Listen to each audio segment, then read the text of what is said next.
आज हम आपको इस वीडियो में बताने वाले हैं गुणनखंड अर्थात फैक्टर के बारे में। यानी कोई संख्या है तो उसका हम गुणनखंड अर्थात फैक्टर कैसे निकालेंगे। गुणनखंड का एक दूसरा नाम है अपवर्तक। गुणनखंड कहें या अपवर्तक कहें या हम इसको फैक्टर कहते हैं। यानी किसी भी संख्या का गुणनखंड या फैक्टर कैसे निकाला जाता है, इस वीडियो में हम आपको बताएंगे कि गुणनखंड अर्थात फैक्टर कैसे निकालेंगे। तो हम बात करने वाले हैं गुणनखंड। गुणनखंड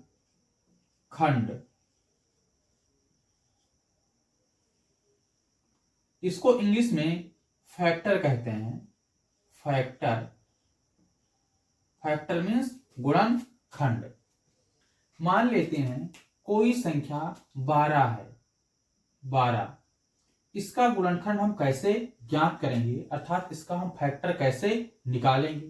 तो इसका गुणनखंड ज्ञात करने के लिए हम क्या करेंगे, सबसे पहले हम छोटी संख्या से इसको हम डिवाइड करेंगे। तो सबसे छोटी संख्या कौन सी है? 2। एक को छोड़ करके 2 से स्टार्टिंग करेंगे। तो 2 छक 12। 6 किससे डिवाइड होगा, यानी 6 किस संख्या से विभाजित होगी? तो 2 से ये भी विभाजित होगी। 2 तियाएं 6। 3 किससे विभाजित होगी? तो 3, 2 के पहाड़े में 3 आएगा नहीं, तो ये संख्या 3 से ही विभाजित होगी। 3 अक्यम 3, यानी लास्ट में जब 1 आ जाएगा तो हम इसको छोड़ देंगे। अब ये जो हमारा ये नंबर मिला, ये इसका अभाज्य गुणनखंड है। यानी 12 का अभाज्य गुणनखंड 12 बराबर 2 गुणे 2 गुणे 3। तो इस प्रकार से 12 का अभाज्य गुणनखंड 2 गुणे 2 गुणे 3, यानी 2 2 3। इस प्रकार से ये 3 नंबर हुए 12 के अभाज्य गुणनखंड। अगर हम इसको मल्टीप्लाई करेंगे तो ये 12 ही आएगा। 2 दूना 4, 4 क्या है 12। अगर हम इसको मल्टीप्लाई करें और वो नंबर हमको मिल जाए जिस नंबर का हम गुणनखंड अर्थात फैक्टर निकाल रहे हैं, तो इससे क्लियर हो जाएगा कि ये जो हमारा फैक्टर आया है अर्थात गुणनखंड आया है वो हमारा सही है। उसके बाद में अगर हम अभाज्य गुणनखंड की बात करेंगे तो ये जो हमको नंबर मिल रहा है इस नंबर का फैक्टर ना हो, यानी ऐसा नंबर मिले कि इस नंबर का हम दोबारा फैक्टर अर्थात गुणनखंड ना कर सकें, तो ये जो नंबर मिलेगा ये हमारा अभाज्य गुणनखंड कहलाएगा। चलिए हम दूसरा नंबर लेते हैं। हमने नंबर ले लिया 20। अब 20 का हम गुणनखंड कैसे निकालेंगे? तो 20 जो नंबर है वो किस संख्या से कटेगा, यानी किस संख्या से विभाजित होगा? तो सबसे पहले हम छोटी संख्या 2 लेंगे, तो ये 2 से डिवाइड हो जाएगा। 2 दूना 20, यानी 10 आ गया। 10 किससे डिवाइड होगा? 10 2 से डिवाइड होगा, यानी 2 पंचे 10। 5 किससे होगा? क्या 2 के पहाड़े में 5 आएगा? तो 2 के पहाड़े में 5 नहीं आएगा। 3 के पहाड़े में 5 आएगा? नहीं। 4 के पहाड़े में 5 आएगा? नहीं। ये 5 के ही पहाड़े में 5 आएगा, यानी 5 अक्यम 5। तो इस प्रकार से 20 के अभाज्य गुणनखंड हो गए 20 बराबर 2 गुणे 2 गुणे 5। अगर हम इसको मल्टीप्लाई करेंगे तो 2 दूना 4, 4 पंचे 20, यही हमको नंबर मिल जाएगा। हम और संख्याएं ले रहे हैं। हमने संख्या ले लिया 35।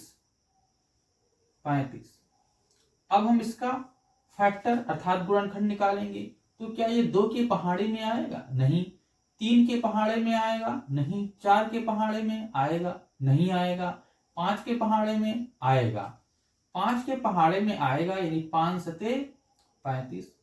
7 किस संख्या के पहाड़े में आएगा? क्या 2 के पहाड़े में आएगा? नहीं। 3 के पहाड़े में आएगा? नहीं। 4 के नहीं। 5 के नहीं। 6 के नहीं। तो ये 7 के पहाड़े में आएगा। 7 अक्यम 7। तो इस प्रकार से 35 का जो अभाज्य गुणनखंड हुआ यानी प्राइम फैक्टर हुआ वो हुआ 5 गुणे 7, यानी 5 सते 35। तो इस प्रकार से 35 का अभाज्य गुणनखंड अर्थात प्राइम फैक्टर 5 और 7 हुआ। चलिए और हम संख्याएं ले लेते हैं। हमने संख्या ले लिया 42।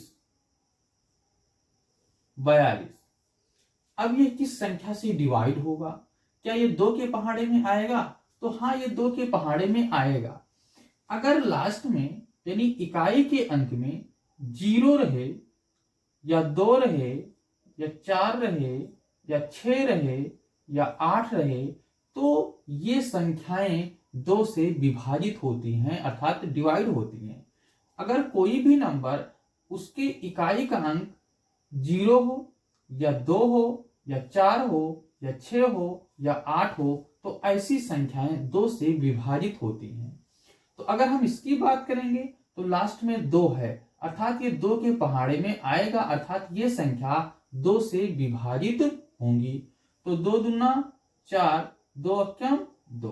तो क्या ये 21 2 से विभाजित होंगी? नहीं होंगी।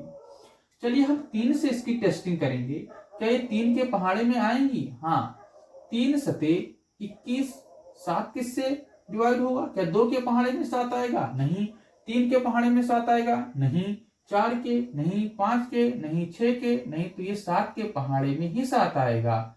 7 अक्यम 7। तो इस प्रकार हम 42 को लिख सकते हैं 2 गुणे 3 गुणे 7। तो इस प्रकार से 42 का अभाज्य गुणनखंड हो गया 2 गुणे 3 गुणे 7, अर्थात 42 का प्राइम फैक्टर 2, 3 और 7 हुआ। अगर हम इसको मल्टीप्लाई करेंगे तो ये हमारा 42 आएगा। 2 तिहाई 6, 6 सते 42। इस प्रकार से 42 का प्राइम फैक्टर 2 गुणे 3 गुणे 7 हुआ। हम अगली संख्या लेते हैं। हमने अगली संख्या ले लिया 64। 64 का अभाज्य गुणनखंड अर्थात प्राइम फैक्टर निकालना है। इसको निकालने के लिए हम क्या करेंगे? सबसे छोटी संख्या लेंगे 2। क्या ये 2 के पहाड़े में आएगा? क्या ये संख्या 2 से डिवाइड होगी अर्थात विभाजित होगी? तो हाँ, ये 2 से विभाजित होगी, क्योंकि जो इसका इकाई अंक है वो एक सम संख्या है। जो इकाई अंक है वो सम संख्या अर्थात 4 है। तो अगर इकाई का अंक कोई सम संख्या है तो ऐसी संख्याएं 2 से विभाजित होती हैं। तो ये संख्याएं 2 से विभाजित होंगी। 2 तिहाई 6, 2 दूना 4। 32 किससे विभाजित होगी? ये भी 2 से होगी, क्योंकि इकाई का अंक 2 है। तो 2 अक्यम 2, 2 छक 12, यानी 16 दूना 32। 16 किससे होगा? 2 से। 2 8, 16। 8 किससे होगा? 2 से होगा। 2 चौक 8, 4 किससे होगा? 2 से होगा। 2 दूना 4, 2 किससे होगा? 2 से होगा। 2 एकम 2। तो इस प्रकार से प्राइम फैक्टर अर्थात अभाज्य गुणनखंड होगा 2 गुणे 2 गुणे 2 गुणे 2 गुणे 2 गुणे 2, यानी 1 2 3 4 5 6। 1 2 3 4 5 6। अगर हम इसको मल्टीप्लाई करेंगे तो ये 64 ही आएगा। 2 दूना 4, 4 दूना 8, 8 दूना 16, 16 दूना 32, 32 दूना 64। तो इस प्रकार से अभाज्य गुणनखंड ये हुआ। चलिए हम और संख्याएं ले लेते हैं। हमने संख्या ले लिया 100। 100 का अभाज्य गुणनखंड अर्थात प्राइम फैक्टर निकालना है। तो अब सबसे छोटी संख्या लेंगे। क्या 100 सबसे छोटी संख्या 2 से डिवाइड होगी?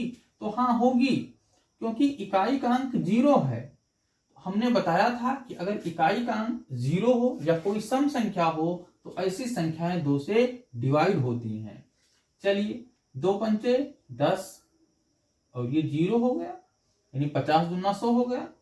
50 किससे होगा? ये भी 2 से डिवाइड होगा, क्योंकि इकाई का अंक 0 है। हमने बताया था इकाई का अंक 0 होगा, 2 होगा, 4 होगा, 6 होगा, 8 होगा। तो ऐसी संख्याएं 2 से विभाजित होती हैं। तो 50 को अगर हम 2 से डिवाइड करेंगे तो कितना आएगा? 25 आएगा। 25 किससे होगा? हमको पता है कि ये ना 2 से विभाजित होगा, ना 3 से, ना 4 से, ये होगा सिर्फ और सिर्फ 5 से। 5 25। 5 किससे होगा? 5 से होगा, तो 5 क्या 5।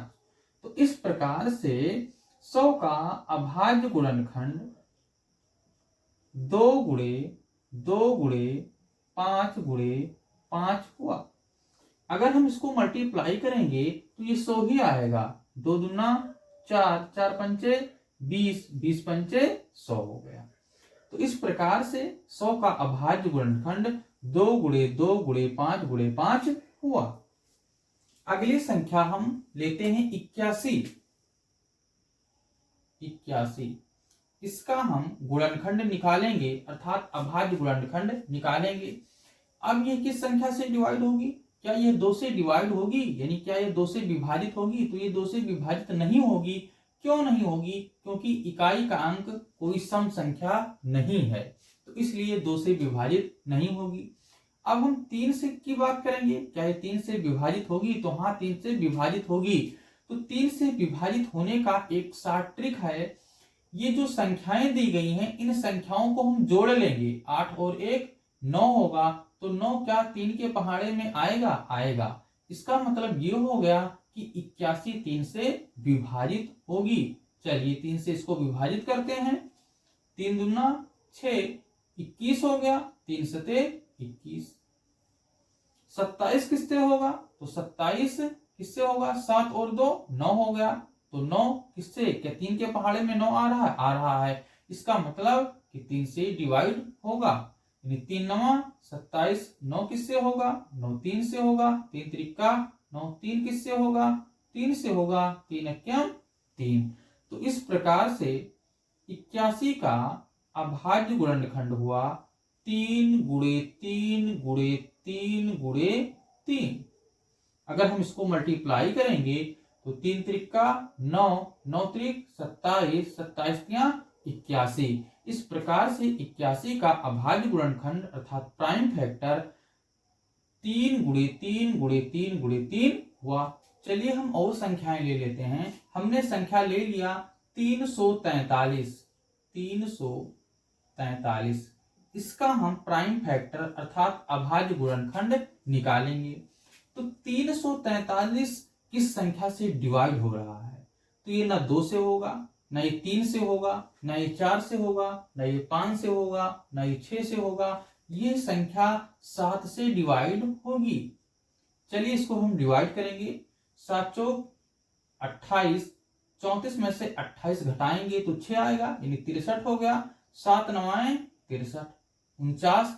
49 किससे होगा? 49 ये 7 से होगा, यानी 7 सता 49। 7 किससे होगा? ये भी 7 से होगा। 7 एक्यम 7। इस प्रकार से 343 का अभाज्य गुणनखंड हुआ 7 गुणे 7 गुणे 7, यानी 3 बार 7 लिख देना है। 7 सता 49, 7 343। चलिए हम और संख्या ले लेते हैं। हमने संख्या ले लिया 144। ये किस संख्या से डिवाइड होगा? ये 2 से होगा, क्योंकि इकाई का अंक सम संख्या है। चलिए 2 से डिवाइड करते हैं। 2 सते 14, 2 दूना 4। 72 किससे होगा? ये भी 2 से होगा, क्योंकि इकाई का अंक सम संख्या है। चलिए 2 से डिवाइड करिए।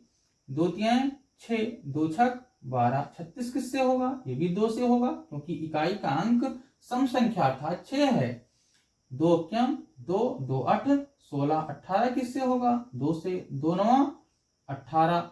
9 किससे होगा? 9 3 से होगा। 3 त्रिका 9, 3 किससे होगा? 3 से होगा। 3 एक्यम 3।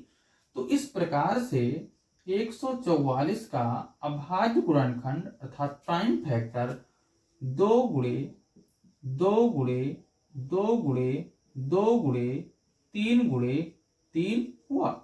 अगर हम इसको मल्टीप्लाई करेंगे तो ये 144 ही आएगा। 2 दूना 4, 4 दूना 8, 8 दूना 16, 16 किया 48, 48 किया है 144। तो इस प्रकार से सबसे पहले हम चेक करेंगे सबसे छोटी संख्या से अर्थात 2 से। तो हम देखेंगे क्या वो संख्या 2 से डिवाइड हो रही है अर्थात 2 से विभाजित हो रही है। अगर वो 2 से विभाजित नहीं हो रही है तो हम 3 से टेस्टिंग करेंगे। क्या ये 3 के टेबल में आ रहा है, क्या ये 3 के पहाड़े में आ रहा है, क्या ये 3 से डिवाइड हो रहा है।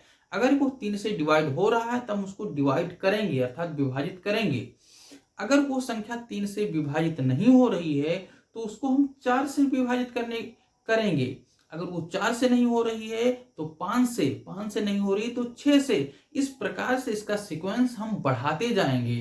तो जो इसकी स्टार्टिंग है वो 2 से हम चेक करेंगे कि ये 2 से विभाजित हो रही है या नहीं हो रही है। जब तक ये 2 से विभाजित होगी तब तक हम 2 से विभाजित करेंगे।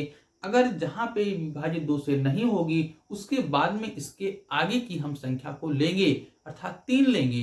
तो 3 से हम चेक करेंगे कि यह 3 से विभाजित हो रही है। अगर ये 3 से विभाजित हो रही है तो उसको हम जब तक विभाजित करेंगे कि जब तक वो विभाजित हो रही है। जहां पे वो विभाजित नहीं होगी त्यों ही हम उसके अगले नंबर पे जाएंगे अर्थात 4 पे जाएंगे। तो 4 से देखेंगे कि क्या यह संख्या 4 से विभाजित हो रही है अर्थात डिवाइड हो रही है। अगर नहीं डिवाइड हो रही है तो उसका अगला नंबर लेंगे अर्थात 5 लेंगे। तो 5 से हम चेक करेंगे कि क्या यह संख्या 5 से विभाजित हो रही है। अगर वो संख्या 5 से विभाजित हो रही है तो उसको हम विभाजित करेंगे।